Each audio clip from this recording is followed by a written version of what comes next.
Good morning, students. This is Srinivas Reddy. I am going to teach you the engineering economics. In my previous classes also we have seen what is engineering economics and how the engineering economics has helped us to solve the problems, or how the engineering economics will help us in solving the problems are coming up in the engineering field. So how the economics is going to play a vital role in the engineering sector, and how it is going to help us to maintain the projects, to maintain the industries, to organize the business, or to achieve the profits and success in the business field. So the engineering economics is a means of problem solver. Engineering economics is a solution to find new ways in doing the things in a new and in an economical manner. So engineering is the art of doing that well with $1 or 1 rupee or one any monetary value, which any burglar can do with two. So if engineering economics here plays a critical role, that engineering economics will help us to solve the problems where the others cannot solve with their experience even, because engineering economics is such that it is designed with the perfect rules and regulations and which follow the laws of economics. So here the main challenge is every problem has multiple solutions. How to choose the best one? So let us see how to choose the best things in the engineering economics section. So what is engineering economics? We have seen in our earlier classes, engineering economics has many definitions given by many authors. So according to the time, the definitions have been modified or changed based on the time. So let us see, engineering project must not be not only physically realizable but also economically affordable. So simply having the physical existence or physical completion of the project is not the thing. Here economical feasibility is an important criteria, because the economical feasibility only gives the organizations the profits. So the affordability of any organization should be in a framework of economics. So without economical framework one cannot achieve the profits. So engineering economy involves the systematic evaluation of the economic merits of proposed solutions to engineering problems. So many problems which does not have solution in other sectors will also be solved in the engineering field. So thus engineering economics will help us to solve the problems which sometimes arise in the field or sometimes arise on the spot. So the principles of engineering economics can be discussed under 7 types, because principles in sense there are many principles, there are a lot of things which are shown in the earlier paper. With respect to when you see the managerial economics, when you see the business economics, there are many principles which are generalized pertain to the particular business, but here engineering principles are pertaining to the engineering field. So to develop the alternatives. So what are alternatives? For existing one, if there is an existing thing, the other thing is the other thing which performs the same kind of operation is said to be as an alternative. So to develop an alternative in the sense, we need to identify the actual thing, we need to define that, and we need to, if it is not available, we need to create that, we need to go for a innovative sector.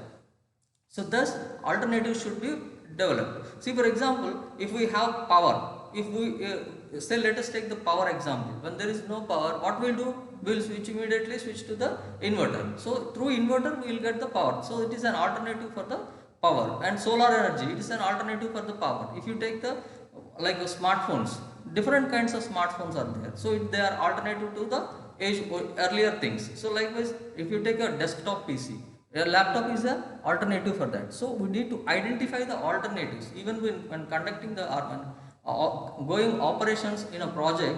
Then also we have to find out the alternatives which may be more economical than the existing one. So the alternatives gives more economical feasibility, more profitability for the existing ones. Thus we need to develop the alternatives, and developing alternatives will make the organization will be more in a more profitable manner. So alternatives is a key role in the engineering economics. So alternatives cannot be like cannot be like in a natural way. They can be sometimes created, they can be sometimes innovated. So through our innovative ideas, through our innovative processes, alternatives can be created. Then focus on the differences. So differences in the future outcomes. So what the outcomes that are existing now, so what are the things that are at present, and what are the things that may arise in the near future. So simply identifying or simply developing alternatives is not the criteria. We need to see the alternate, I mean the things that comes in the near future. So what are the problems that may arise because of the alternatives. So what are the economical feasibilities. Say for example, for time being, if we develop something xyz, it is okay for time being, but later on if it is more burden for us, then there is no use of the alternative. See for example, we have developed diesel generators for alternative to the power, generalized power, electric power. So the diesel generators after time being, they are more I mean like problematic. So we need to maintain them. The cost of the diesel is more, raising more and more. The maintenance of the diesel generators are getting up more and more. So it become a headache for us. So simply alternative is not the criteria. In future also, what the differences that comes in future also, how the things alternatives will give us benefits, profits to the organization. So next one is use a consistent viewpoint. So the prospective outcome of the alternatives or stakeholders should be in a particular manner. Like we need to keep in mind, not only us, the dependents also, like shareholders, stakeholders, the people who invest in the organization. It may be a proprietorship organization, it may be a partnership organization, whatever it is, we need to see the interest of the stakeholders also.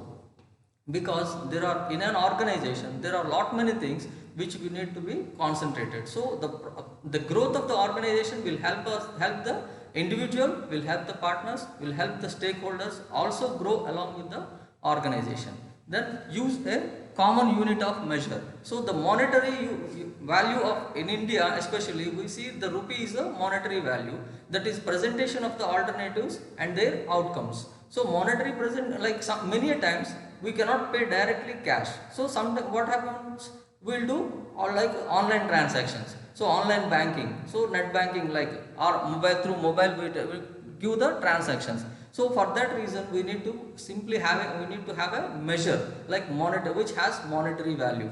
So those has the monetary value will only be accepted by the others. Then consider all relevant criteria.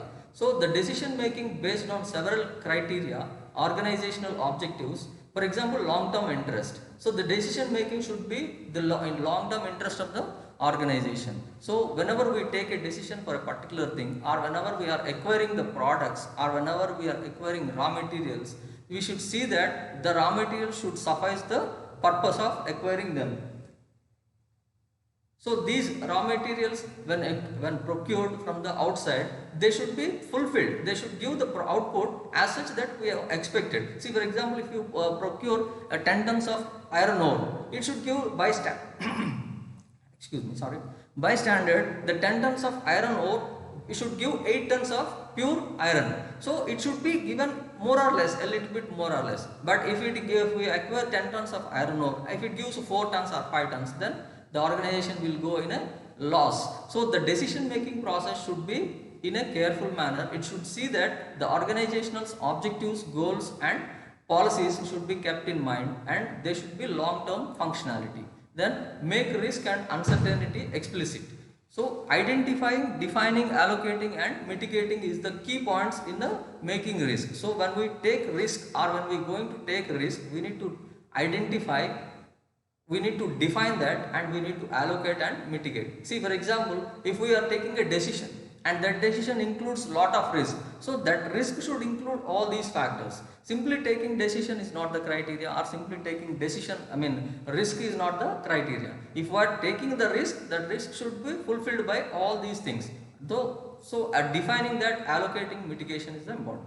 Then revisit your decisions. So the initial project outcomes of the selected alternatives should be subsequently compared with actual results achieved. So whenever we take the decisions should be reaching the outputs. So outputs in the sense here, getting profits for the organization. So simply Simply taking the decisions and leaving that is not the things. We need to complete the process. So from taking decision, implementing and operational, then finally output. So the result is here profits. So getting more profits. So the decision, one decision should reflect the profits to the organization.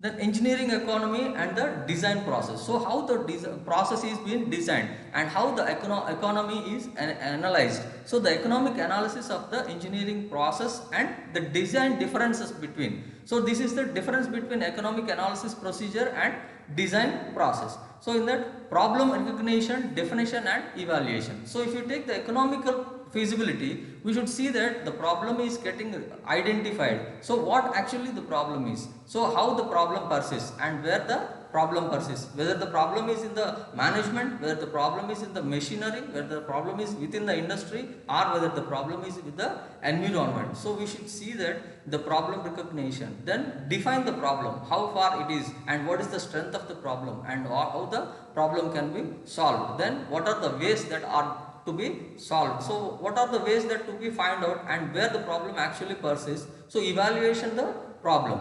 So then development of feasible alternatives. So when we identify the problem, then we start developing the alternative. If you take a simple example, if we have fever, what we'll do? We'll go to a hospital, then we'll see a doctor. So the doctor will test us, will check the with the thermometer, the temperature, and then he will he will say the problem is actually fever. So then he prescribes the medicines for that. So by knowing the problem, then we get the solution. So likewise, development of the feasible alternatives for the problem is important. Then development of the outcomes and cash flows for each alternatives. So development of cash outcomes and cash flows in sense the required material. So whenever simply identifying the alternatives is not that. So the things what is required actually. So here which has monetary values. So monetary values in sense cash flows. So we need to invest. So when the investment is at appropriate manner, then only we can procure the raw materials. Then only we can procure the land for construction of industry. Then we can procure the machinery for production of products. So thus when the cash flow is perfect, then only the organization can run in a perfect manner. Then selection of a criterion. So selection of a criterion in sense what is the methodology that is applied in the production process. So by what way we can achieve the products, by what way we can achieve the goals, short term goals and long term goals. How we can achieve the long term goals, how we can achieve the short term goals. So we have to see a particular selection model. So then analysis and comparison of the alternatives. So we have to see the alternatives as we discussed in the previous slide. We will see the alternatives. So how far the alternatives are going to help the organization in getting solutions for the organization. So analyzing and comparison of the alternatives, selection of the alternatives in a best manner. Here best manner in sense whatever you select, whatever you do, end of the day the organization should get the profits. So by attaining profits, then only the selection is said to be as correct selection. So whatever it is, either alternatives or the original source, the profits is the more criteria. Then selection of the preferred alternatives. So whatever the alternatives we have identified, so what are the sources we have identified, so we need to select one among. So not only while checking for the alternatives, we don't see not only one or two alternatives, we have to check for the maximum number of alternatives and we have to see that how many gives more benefit, then filter them. So what is the best alternative that gives more benefits to the organization. Then performance monitoring and post monitoring results. So going into the operations, so we have selected an alternative, we have came to the operations, so we have produced the product and we have to see that output, how the output is and how the output performance is going to be happened in the markets and how the performance is getting received by the customers or consumers in the market. So these are all the engineering economic analysis and this is a procedure. Now let us see engineering design process activity. So in this problem or need definition. So we need to see the problem and need it defined. We need to define the problem. So where actually the problem is. So this is engineering design process, not the economic process. So in the economic process, evaluation will be there, but here defining the problem. So how it can be solved and what are the solutions that are to be taken for the solving the problem. So what is needed to define the problem? Then problem are formulation and evaluation. So after defining the problem, the formulation, Defining the problem in sense formulation. So what are the steps that are to be taken in getting the problem solved? So the problem has to be evaluated. So the definition, simply identifying the problem is not criteria. Evaluating the problem is important. So evaluating the formula is important, because we have shown some solution. We have to see that whether the solution is correct or not. We have to see that whether the solution gives the perfect method, is the perfect methodology or not. Then synthesis of possible solutions. The solutions that are shown, they should be practically implemented. So they should be synthesized. So thoroughly they have to be checked out. Then only the output will be in a perfect manner. Then analysis, optimization and evaluation. So we need to analyze the problems. What are the future outcomes? What are the side things that are to be impacted by the alternatives? So what are the alternatives that is showing direct or indirect impact on the operational process? So the optimization, so maximization of the evaluation process. Then specification of preferred alternatives. So what are the we have done a lot of work on that. We have identified the problem, we have defined the problem, we have shown the alternatives, and if we have evaluated the alternatives also. Then we have to see that how far the preferred alternatives and are working, and what are the best preferred alternatives. Then communicating the same to the managements, or communicating the same to the employees or to the organization. Then engineering economic analysis procedure. So whatever the thing that I have said, all these comes under the processes. So that is how the engineering economy will help us to evaluate the problems, to identify the problems and to conclude the problems.